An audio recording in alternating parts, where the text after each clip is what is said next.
Alors ce dimanche matin, 18 février 2017, j'ai eu d'un seul coup, alors que je ne pensais à rien de particulier, et j'ai eu une pensée flash. Et voilà cette pensée. On ressuscite avec son propre ADN. Et ce n'est pas tout. Cela prouverait définitivement que la réincarnation existe. Alors je m'explique. Si on avait perçu l'ADN de Jésus, eh bien je pense vraiment que l'on aurait découvert exactement le même ADN dans l'homme ressuscité qui s'est présenté avec un corps différent aux deux disciples sur le chemin d'Emmaüs.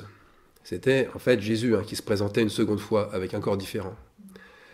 Et bien de la même manière, imaginez qu'un homme meurt en 1985 par exemple, et que l'on enterre, et que 33 ans plus tard, en 2018, un autre homme naît, et que pour une raison ou pour une autre, on doit prélever son ADN. Et stupéfaction, voilà que l'on découvre que celui-ci est identique à l'ADN de celui qui a décédé 33 ans plus tôt. Cela ne montrerait-il pas une coïncidence des plus étonnantes? Une des plus grandes découvertes de ce siècle même. Pour beaucoup, cela ne ferait aucun doute sur les conséquences à en tirer. Alors d'abord, cette connaissance instantanée serait-elle réaliste aujourd'hui? Aujourd'hui, oui. Oui, car l'ADN, c'est quand même une découverte assez récente qui date de 1953 avec sa structure de la double hélice. Et plus récentes encore ont été les premières investigations policières qui datent, elles, des années 70. Mais ce n'est vraiment qu'à partir de 1985 que l'on a pu faire des différences notoires entre individus sur le plan génétique. On parle maintenant alors d'empreinte génétique. Et ce qui est quand même troublant pour moi, c'est que le lendemain, lundi 19 février, paraissait dans la presse une première en France. Je dis bien une première en France.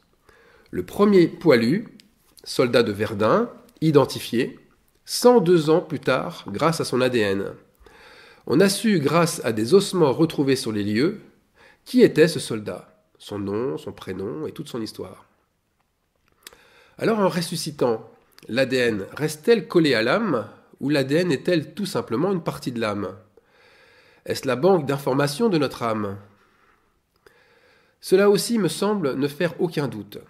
Cette macromolécule est présente dans toutes les cellules et elle contient l'information génétique qu'on appelle génome et qui permet le développement, mais aussi le fonctionnement et, écoutez bien aussi, la reproduction des êtres vivants. Nos gènes possèdent toute la mémoire héréditaire de ce que nous sommes. Donc, l'empreinte génétique est-elle à même de prouver que l'âme est identique dans deux corps différents? Eh bien, d'après la science moderne, oui, cela ne fait aucun doute. Donc ma pensée flash n'est pas un rêve de fou, et encore moins une divagation. Et je voudrais même aller plus loin, je suis sûr que très prochainement, nous aurons une information qui fera l'objet d'un vrai tremblement de terre et qui attestera de la véracité de la résurrection par réincarnation. Alors pour en revenir à l'âme, je crois que l'âme est la partie de nous immatérielle. Nous savons aujourd'hui qu'elle ne peut être à l'intérieur d'un organe. Elle ne peut pas être contenue dans le cerveau, comme on le pensait autrefois, même s'il est si complexe et si mystérieux encore. La biologie moléculaire nous a montré qu'il ne peut pas y avoir d'organe, à proprement parler, qui pourrait englober à lui seul l'âme. Alors pour la Bible, elle emploie le plus souvent, pour désigner le mot âme, l'hébreu nefesh. Et nefesh, on le trouve 682 fois dans la Bible, 682 versets. Et ces versets sont traduits de différentes manières, le souffle de vie, l'être vivant, la personne tout entière, ou encore le cœur. Un cœur pur, c'est donc une âme pure. Un cœur souffrant, c'est une âme souffrante, etc., etc. Donc on le voit bien, l'âme, l'être vivant, le cœur. Eh bien, je crois, néanmoins, que l'âme, perçue au moyen d'une structure microscopique et biologique, appelée ADN. Attendez, là je suis en train de... Oui, je crois néanmoins que cette âme peut être perçue au moyen d'une structure microscopique et biologique qu'on appelle l'ADN. Alors l'ADN, c'est la carte d'identité de ce que nous sommes, nous, êtres vivants, mais uniques. Nous le voyons bien avec l'ADN, nous sommes tous uniques. Les enfants que Jacob enfanta avec ses servantes et avec Léa et Rachel, elles ne sont pas appelées des personnes. Dans la Bible, elles sont appelées des nefesh, c'est-à-dire des âmes. Et nous savons que chacun de ces fils est unique, ne serait-ce que par la descendance qu'ils ont eue. C'est quand même le départ des 12 tribus d'Israël. Ensuite, l'âme, elle peut être détruite. Détruite? Bah oui, car dans l'hébreu, employé dans les manuscrits du Pentateuque, nefesh signifie aussi mort, cadavre. Cela veut dire que l'âme porte en elle la mort comme la vie. L'âme peut être alors détruite, et ça c'est la mauvaise nouvelle, mais la bonne nouvelle c'est qu'elle peut être restaurée.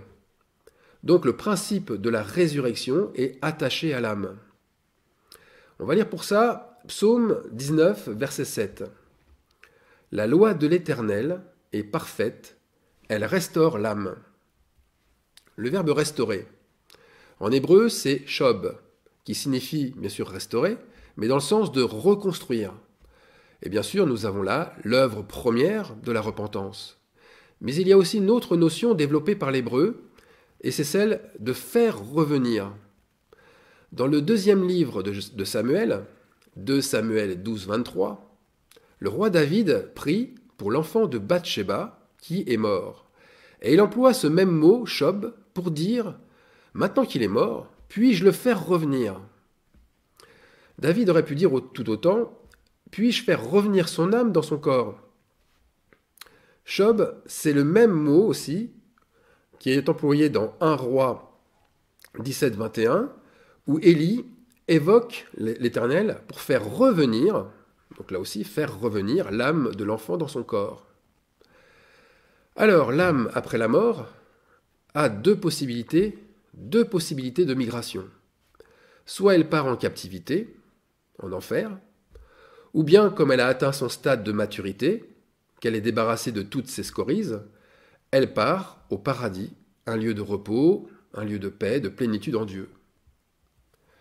Si elle ne pêche plus, elle est vivante, c'est-à-dire qu'elle est éternelle. Elle est dans sa fonction achevée.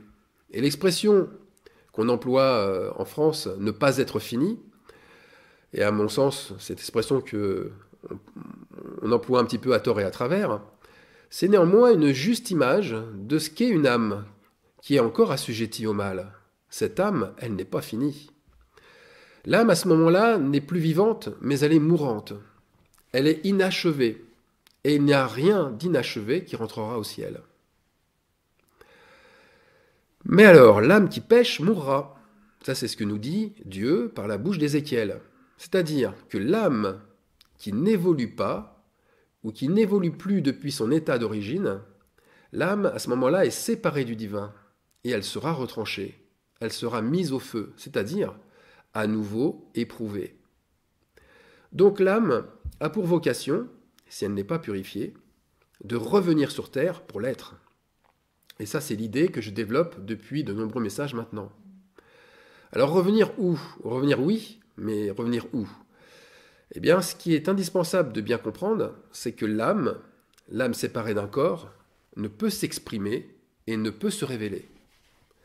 Ça veut dire qu'il n'y a qu'une seule possibilité, c'est l'union entre l'âme et le corps. C'est un petit peu comme un moteur de voiture. Sans habitacle, la voiture n'a aucune fonction motrice. Or, un moteur, par exemple, s'il est encrassé, il se voit dans les faits. Il se voit lorsque la voiture démarre toute seule. Et roule. Pas toute seule, mais qui roule. Eh bien, sa consommation de carburant, elle augmentera si le moteur est encrassé. Et pareil, les accélérations seront réduites. Il y aura d'autres phénomènes aussi qui se produiront. Et pour l'âme, c'est un peu la même chose. Excusez-moi l'image. Mais notre âme, elle s'exprime donc à travers le corps, à travers nos dires, à travers nos faits et à travers nos gestes.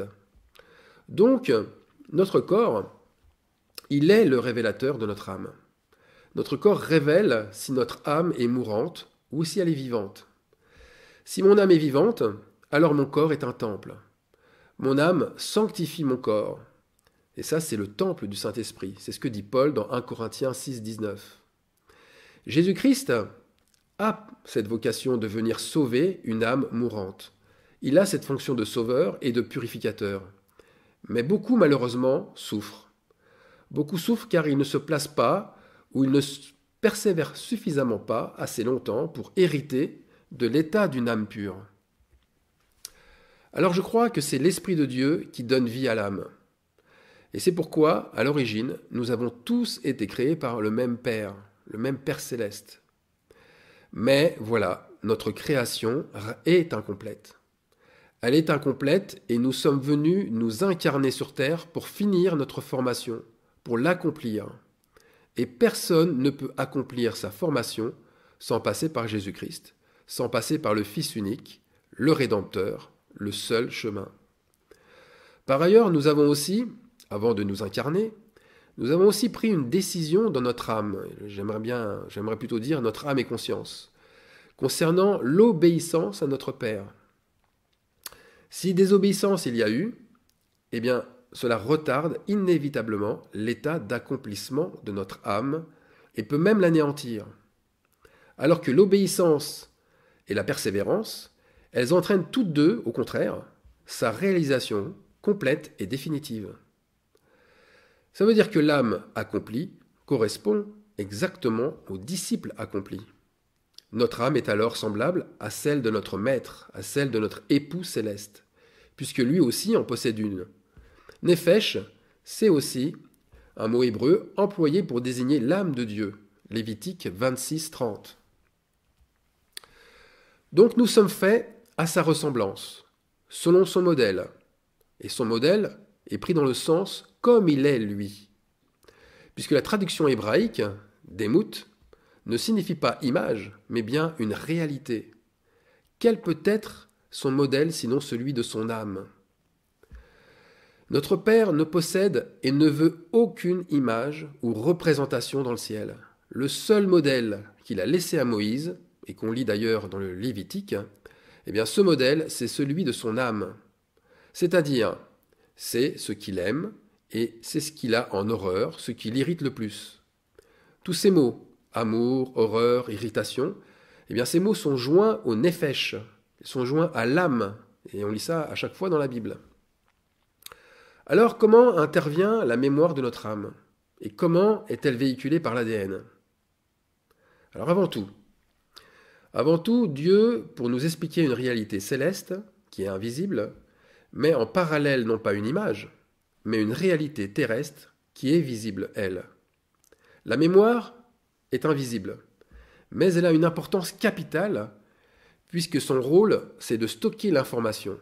Et Dieu l'a bien sûr mis en évidence dans nos gènes, et plus précisément, je crois, dans la structure de l'ADN. Et cette structure possède 4 bases azotées. 4. L'adénine, première base, la guanine, deuxième, la cytosine, troisième base, et enfin, quatrième base, la thymine. Alors, ces bases, en fait, on les désigne habituellement par leur abréviation AGCT. Ben là, je ne vais pas vous faire un cours de biologie, ce n'est pas mon but, mais c'est juste pour dire que la mémoire biologique est importante parce qu'il y a bien sûr un lien avec la Bible. Il y a un lien avec ces 4 bases azotées. Je prends la référence dans la Bible. Dieu a aussi instauré des fêtes afin de raviver notre mémoire, mais pas seulement. Il a ordonné des rites, comme par exemple demander aux Hébreux de porter sur leurs vêtements quotidiens des signes très visuels. Deutéronome 22:12. Tu mettras des franges aux 4 coins du vêtement dont tu te couvriras. Quel but avaient ces franges? Nous les avons dans Nombre 15:39. Quand vous aurez cette frange, vous la regarderez et vous vous souviendrez. Ah, nous avons un indice important, la mémoire. Et cet indice est répété juste avant. Qu'ils se fassent de génération en génération une frange au bord de leurs vêtements, et vous vous souviendrez de tous les commandements de l'Éternel pour les mettre en pratique, et vous ne suivrez pas les désirs de votre âme, c'est écrit de votre cœur, et de vos yeux pour vous laisser entraîner à l'infidélité. Voilà la raison principale, se souvenir par la mémoire. Alors nous pouvons remonter plus loin dans le temps. Plus loin pour nous rendre compte que notre Seigneur répétait déjà ce chiffre 4, 4 bases azotées, 4 franges, jusque dans le jardin d'Éden, comme pour marquer la mémoire. Et ce jardin représente la réalité terrestre de notre âme. Et l'état de notre âme, comme celui du jardin, eh bien, il dépend essentiellement de 4 facteurs. Lisons Genèse, chapitre 2, des versets 10 à 14. Un fleuve sortait d'Éden pour arroser le jardin, et de là il se divisait en 4 bras. Le nom du premier est Pishon, c'est celui qui entoure tout le pays de Havila, où se trouve l'or. L'or de ce pays est pur, on y trouve aussi le bdellium et la pierre d'onyx. Le nom du second fleuve est Guilon, c'est celui qui entoure tout le pays de Cush. Le nom du troisième est Hiddekel, c'est celui qui coule à l'orient de l'Assyrie. Le 4e fleuve, c'est l'Euphrate. Alors, moi je dis que ce fleuve et ses 4 bras sont la mémoire de notre âme. C'est ce qui se transmet, en fait, de génération en génération. Le fleuve, nous pouvons le saisir, c'est la pensée et la parole de Dieu. Et ce premier bras, qui est appelé Pishon, nous montre la pureté de l'eau qui y coule et on y trouve de l'or. C'est l'esprit qui y descend. Mais attention, pas n'importe quel esprit. Car le mot hébreu Pishon signifie augmentation. Et ça traduit en fait une abondance, une multiplicité des fruits qu'il apporte. C'est un bras très très important. Et pour nous, c'est là que la mémoire est la plus forte. Pourquoi je dis ça? Pourquoi c'est la mémoire la plus forte? Parce que c'est ce qui caractérise cette pierre précieuse d'onyx. Un peuple possédant une âme de sacrificateur. L'onyx, c'est une des pierres précieuses du pectoral du souverain sacrificateur et qui était artistement travaillée. Donc, ce premier bras du fleuve traduit le sacrifice. Et ce sacrifice a eu lieu dans l'angoisse et la souffrance. Parce que le pays d'Havila, là où se trouve l'or, bien c'est un pays de souffrance. La racine hébraïque d'Havila possède cette signification, souffrance, détresse. Alors nous savons que tout ce qui est fait avec du sacrifice et du renoncement, c'est ce qui a le plus de valeur à nos yeux et aux yeux du Créateur. Le deuxième bras du fleuve, c'est Guilon. Guion se traduit par source jaillissante. Et cette eau divine, elle sert à oindre les grands représentants de Dieu sur terre. On la trouve notamment avec l'onction de Salomon, qui a été oint à Guion par le prophète de David, Nathan, et le sacrificateur Tsadok. Dieu donc parle à travers l'onction. Par conséquent, ce bras traduit l'onction divine manifestée par un homme. Troisième bras, Hiddekel, c'est un grand fleuve. Hiddekel est souvent associé au Tigre en Syrie. Et le prophète Daniel a eu une vision et des révélations au bord de ce fleuve. On lit ça dans Daniel, chapitre 10, verset 4. Cette eau qui coule, ce sont, comme pour Daniel, des visions et des révélations pures qui alimentent, elles aussi, la mémoire divine de notre âme. Ce bras du fleuve, eh bien, il traduit la révélation. Enfin, il y a l'Euphrate. L'Euphrate, c'est le 4e et dernier bras, qui signifie fertilité. Cette eau symbolise notre héritage. L'Euphrate est toujours associé dans la Bible aux territoires et aux terres reçues en héritage. Et ce fleuve, eh bien, il vient délimiter les frontières. Dans un de mes derniers messages, nous avons vu que l'Euphrate, qui se tarit au moment où se déverse la coupe de colère de Dieu, eh bien, l'Euphrate traduit un héritage catastrophique à ce moment-là. C'est une terre asséchée, infertile, sans production. Donc ce bras traduit avec qui nous avons fait alliance. Si nous avons fait une alliance de mort ou si nous avons fait une alliance de vie. Alors voilà les 4 bases de notre hérédité transmises par notre mémoire génétique. Nous avons l'esprit de sacrifice en premier, nous avons l'onction, la révélation et pour terminer l'alliance. Je ne vais pas détailler pour l'avoir déjà fait dans plusieurs messages, mais ces 4 bases de la mémoire sont les 4 êtres vivants d'Apocalypse 4, verset 6. ces 4 êtres vivants qui sont remplis d'yeux devant et derrière, et qui se trouvent au milieu et autour du trône de l'agneau. Donc on peut associer ici l'esprit de sacrifice, le bras du fleuve qu'on appelle Pichon, avec l'être à face d'homme. Pour l'onction, qui est Guillon, on peut l'associer à l'être à face d'aigle. Pour la révélation, Idékel, l'être à face de lion. Et enfin, pour l'alliance, l'Euphrate, l'être à face de bœuf, la communion fraternelle. Alors les conséquences de tout cela.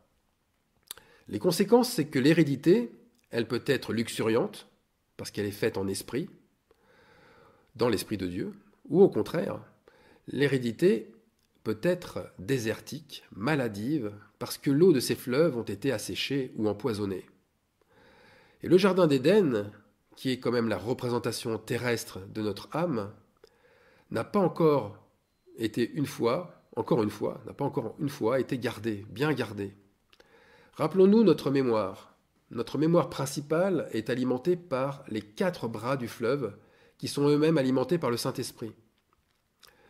Premier bras, une âme de vrai sacrificateur. Deuxième bras, une inspiration pure. Troisième bras, des révélations. Et enfin, une alliance faite en Jésus-Christ. Ou alors, il y a une deuxième possibilité, c'est que notre mémoire génétique reste imprégnée par un mauvais esprit, un esprit démoniaque, qu'il reste imprégné par une fausse onction, qui révèle de faux sacrifices, une eau de connaissances humaines frelatée, et pour finir, un héritage devenu païen et qui nous séparera de Dieu. Alors comment être sûr que notre mémoire ne nous joue pas des tours ? Dans Nombre 15, verset 38, l'Éternel demande à Moïse une chose d'apparence très bizarre. Bizarre à rajouter avec la frange. Il demande de rajouter un cordon bleu. Pourquoi ? Eh bien, le bleu symbolise la royauté. Mais ce cordon, remarquez bien sa position, sa disposition et aussi son orientation. Ce cordon tombe vers le bas et il est placé en bas, au plus bas du vêtement. Il frôle le sol. C'est un peu comme si notre Dieu voulait nous envoyer un message permanent du genre eh bien, que celui qui veut être le premier, donc le roi, soit le serviteur de tous, donc le plus humble, le plus en bas parmi vous. Ou encore, que celui qui veut avoir l'âme de Dieu ait cette attitude d'humilité. Alors pour en venir à la réincarnation, notre mémoire stockée dans l'ADN de nos cellules, elle révélera au final notre héritage spirituel. C'est notre propre génétique qui révèle notre châtiment, soit en nous condamnant, ou au contraire, ce sont nos cellules qui révèlent notre salut par la pureté d'une âme purifiée. Dans le premier cas, dans le cas où notre génétique révèle un châtiment, eh bien la résurrection par réincarnation sera une mise au feu. Elle sera une nouvelle épreuve, un nouvel essai qui aboutira à un nouvel ADN transformé. Transformé, si et seulement si, de nouveaux actes d'amour véritables seront vécus. Ces actes d'amour véritables, eux seuls, permettront une nouvelle mémoire, un nouvel héritage. Amen.